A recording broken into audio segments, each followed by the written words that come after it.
Hello student, welcome to science classes. जैसा कि हमने पिछली क्लास में देखा था कोशिका और कोशिका के पार्ट्स, उसके अंतर्गत हमने क्या क्या पढ़ा था। माइटोकॉन्ड्रिया के बारे में पढ़ा था, राइबोसोम के बारे में पढ़ा था, लाइसोसोम के बारे में पढ़ा था, vacuole, centrosome and Golgi body. Okay, अब हम आगे देखेंगे कि कोशिका में जो है कौन सा द्रव्य प्रेजेंट रहता है। ठीक है, फिर कोशिका में जो है मेनली द्रव प्रेजेंट रहता है कौन सा, जीव द्रव, जिसको इंग्लिश में हम क्या कहते हैं, प्रोटोप्लाज्म कहते हैं। ठीक है, इसमें जो है 80% तक क्या होता है, जल होता है। ठीक है, और यह जो जीव द्रव्य रहता है वह क्या रहता है, रंगहीन रहता है। कोशिका के अंदर जितने भी कोशिका के अंग हैं, पार्ट हैं, माइटोकॉन्ड्रिया हो गया, गोल्जी बॉडी हो गया, लाइसोसोम, वैक्यूल, सेंट्रोसोम, राइबोसोम, जितने भी पार्ट्स हैं उन सब में ये क्या प्रदान करता है, गति प्रदान करने का काम करता है। और यह जो है क्या रहता है, कोशिका में प्रेजेंट रहता है। ठीक है, अब जीव द्रव्य जो रहता है मेनली दो प्रकार का रहता है। पहला होता है कोशिका द्रव्य और दूसरा होता है केंद्रिका द्रव्य। जो द्रव्य कोशिका के अंदर प्रेजेंट रहता है उसको हम क्या कहते हैं, कोशिका द्रव्य कहते हैं। और कोशिका के अंदर जो है न्यूक्लियस प्रेजेंट होता है, न्यूक्लियस के अंदर जो भी द्रव्य प्रेजेंट होता है ना, उसको हम क्या कहते हैं, केंद्रिका द्रव्य कहते हैं। ठीक है, और ये दोनों ही द्रव्य मिलकर क्या बनाते हैं, जीव द्रव्य बनाते हैं, जो कि सारे ऑर्गन्स जितने भी पार्ट्स हैं कोशिका के, mitochondria, ribosome, lysosome, vacuoles, Golgi body, इन सबको क्या प्रदान करता है, गति प्रदान करता है। ठीक है, अब आगे हम देखेंगे क्या, नेक्स्ट टॉपिक हमारा क्या आ जाएगा, सीलिया एंड फ्लैजिला। उसके पहले हमने पहली क्लास में क्या क्या पढ़ा था उसके बारे में हम थोड़ा सा रिवीजन कर लेते हैं। हमने देखा था माइटोकॉन्ड्रिया जो कि क्या होता है, ऊर्जा का पावर हाउस होता है। ठीक है, ऊर्जा ग्रह होता है। राइबोसोम क्या होता है, राइबोसोम जो होता है वो क्या होता है, प्रोटीन की फैक्ट्री होती है। ठीक है, गोल्जी बॉडी क्या करता है, हमें परिवहन प्रदान करता है। ठीक है, फिर उसके बाद क्या आता है, एंडोप्लाज्मिक रेटिकुलम के बारे में हमने देखा था। तो जो एंडोप्लाज्मिक रेटिकुलम जो होता है वो हमने देखा था दो प्रकार का होता है। ठीक है, पहला होता है रफ एंडोप्लाज्मिक रेटिकुलम और दूसरा होता है स्मूथ एंडोप्लाज्मिक रेटिकुलम। यह एंडोप्लाज्मिक रेटिकुलम क्या करता है, आंतरिक संरचना जो है प्रदान करने का काम करता है। ठीक है, फिर उसके बाद हमने क्या देखा था, वैक्यूल्स या रसधानी, इसी को हम क्या कहते हैं, रसधानी कहते हैं, जो कि जिसका मेन फंक्शन हमने देखा था कि यह जो है हमारी बॉडी में क्या करता है, जल संग्रह करने का कार्य करता है। फिर उसके बाद क्या आता है, लाइसोसोम। लाइसोसोम को हमने देखा था क्या, कि लाइसोसोम जो है उसको आत्महत्या की थैली कहा गया है। ठीक है, और फिर उसके बाद आता है सेंट्रोसोम। सेंट्रोसोम के बारे में हमने जाना था कि सेंट्रोसोम जो रहता है वो क्या करता है, कोशिका विभाजन करने का काम करता है। ठीक है, अब जो है नेक्स्ट टॉपिक हम देखेंगे क्या है, सीलिया एंड फ्लैजिला। तो जो सीलिया और फ्लैजिला होते हैं वो केवल और केवल किस में पाए जाते हैं, जंतु कोशिकाओं में पाए जाते हैं। ये सिर्फ एनिमल सेल्स में ही पाए जाते हैं, यह पादप कोशिकाओं में प्रेजेंट नहीं होते हैं। और यह जो रहते हैं सीलिया एंड फ्लैजिला दोनों ही क्या होते हैं, हेयर लाइक स्ट्रक्चर होते हैं। जैसे कि ये सेल है, इसमें सीलिया एंड फ्लैजिला दोनों ही प्रेजेंट है, ये दोनों ही क्या रहते हैं, हेयर लाइक स्ट्रक्चर रहते हैं। और ये कहाँ प्रेजेंट रहते हैं, हमारी सेल के आउटर मोस्ट पार्ट में जो है प्रेजेंट रहते हैं, बाहरी भाग में जो है प्रेजेंट रहते हैं।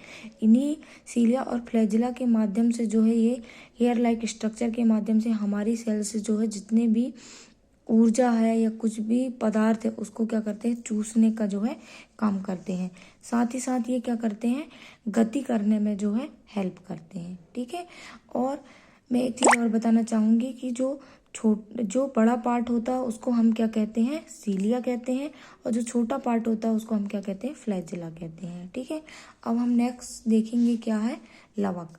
लवक को इंग्लिश में क्या कहा जाता है, प्लास्टिड्स कहते हैं। ठीक है, ये जो है केवल और केवल पादप कोशिकाओं में पाए जाते हैं। लवक जो रहते हैं वो जंतु कोशिकाओं में नहीं पाए जाते। जंतु कोशिकाओं में क्या पाया जाता है? सबसे बड़े पार्ट के रूप में सीलिया एंड फ्लैजिला पाए जाते हैं, जबकि पादप कोशिकाओं का सबसे बड़ा पार्ट जो है क्या कहलाता है? लवक कहलाता है। ठीक है, अब यह लवक जो रहता है वो क्या रहता है? 3 प्रकार का रहता है। मोस्ट इम्पॉर्टेंट है यह जो है 3 प्रकार का रहता है। फर्स्ट जो लवक है वो क्या है? हरित लवक। हरित लवक से ही समझ में आ रहा होगा। हरित लवक जो है वो कैसा रहता है? हरे रंग का रहता है। ठीक है, इसको इंग्लिश में क्या कहते हैं? क्लोरोप्लास्ट कहते हैं। ठीक है, और यह कहाँ पाया जाता है? पत्तियों में पाया जाता है, जो कि क्या करता है? भोजन का निर्माण करता है। हरित लवक में जो है क्लोरोप्लास्ट पाया जाएगा, जो कहाँ पाया जाएगा?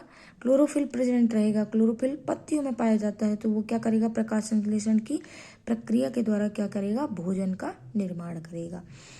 अब हम देखते हैं दूसरा लवक। दूसरा लवक क्या है? अवर्णी लवक। अवर्णी लवक को हम इंग्लिश में क्या कहते हैं? ल्यूकोप्लास्ट कहते हैं, जो कि कहाँ प्रेजेंट रहता है? मूल में, जड़ में यह प्रेजेंट रहता है। देखिए, हरित लवक तो क्या कर दिया? भोजन का निर्माण कर दिया, भोजन को संग्रहित करने का काम करेगा। तो भोजन को संग्रहित करने का काम जो है वो कौन करता है? अवर्णी लवक करता है। उसके पश्चात आता है क्या? वर्णी लवक, जिसको हम इंग्लिश में कहते हैं क्रोमोप्लास्ट। हरित लवक और अवर्णी लवक दोनों ही क्या करते हैं? एक भोजन का निर्माण करता है और दूसरा संग्रहित करने का काम करता है। किंतु जो वर्णी लवक होता है वो ऐसा कुछ भी नहीं करता। ये बने हुए भोजन को जो है क्या करता है? रंग प्रदान करने का कार्य करता है। जैसे कि हम देखते हैं गाजर का जो रंग है वो कैरोटीन लवक के कारण आता है। ठीक है, इसी प्रकार यह चुकंदर और टमाटर दोनों और जो भी पीले फल रहते हैं उनको क्या करता है? रंग प्रदान करने का काम करता है। ठीक है, लवक। अब हम आगे देखेंगे, आगे हम पढ़ेंगे किसके बारे में? क्रोमोसोम, या हिंदी में इसको क्या कहते हैं? गुणसूत्र। गुणसूत्र जो रहते हैं वो कहाँ प्रेजेंट होता है? ठीक है, गुणसूत्र, यह गुणसूत्र का डायग्राम है। गुणसूत्र जो है हमारी सेल्स में प्रेजेंट होता है। सेल्स के अंदर जो न्यूक्लियस होता है, केंद्रक होता है, उसके अंदर कौन प्रेजेंट होता है? गुणसूत्र प्रेजेंट होता है। और यह गुणसूत्र जो है कितने रहते हैं? 46 गुणसूत्र जो है पाए जाते हैं। ठीक है, और इसी गुणसूत्र के अंदर क्या प्रेजेंट होता है?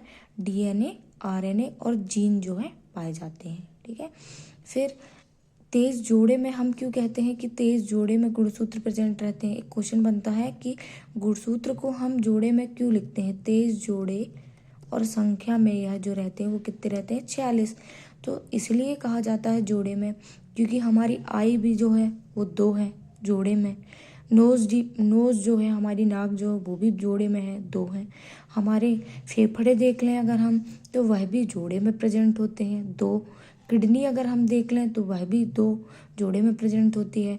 हमारे हाथ, वह भी जोड़े में 2 है ना, पैर। तो इसलिए गुणसूत्र को भी वैज्ञानिकों ने जो है जोड़े में प्रेजेंट किया कि वह जो है क्या रहते हैं? तेज जोड़े होते हैं। अब हम आगे देखेंगे कि जो गुणसूत्र होते हैं वो मेल में कितने और फीमेल में कितने होते हैं। तो मेल में जो गुणसूत्र होते हैं वो कितने होते हैं? 46 ही होते हैं, लेकिन एक अंतर जो है वो क्या है मैं बताती हूँ मेल फीमेल के गुणसूत्र में। ठीक है, दोनों में ही 44 गुणसूत्र जो रहते हैं वो सेम होते हैं, किंतु जो 2 गुणसूत्र रहते हैं वो अलग अलग होते हैं। जैसे कि मेल में हम देखें तो मेल में जो है एक एक्स गुणसूत्र होता है, एक वाई गुणसूत्र होता है, और फीमेल में जो है 2 एक्स ही एक्स गुणसूत्र होते हैं। ये हो गए 44 और ये हो गए 45, 46। ठीक है, अगर जोड़े में आता है तो 23 जोड़े गुणसूत्र, और अगर संख्या में पूछा जाएगा तो 46 क्रोमोसोम।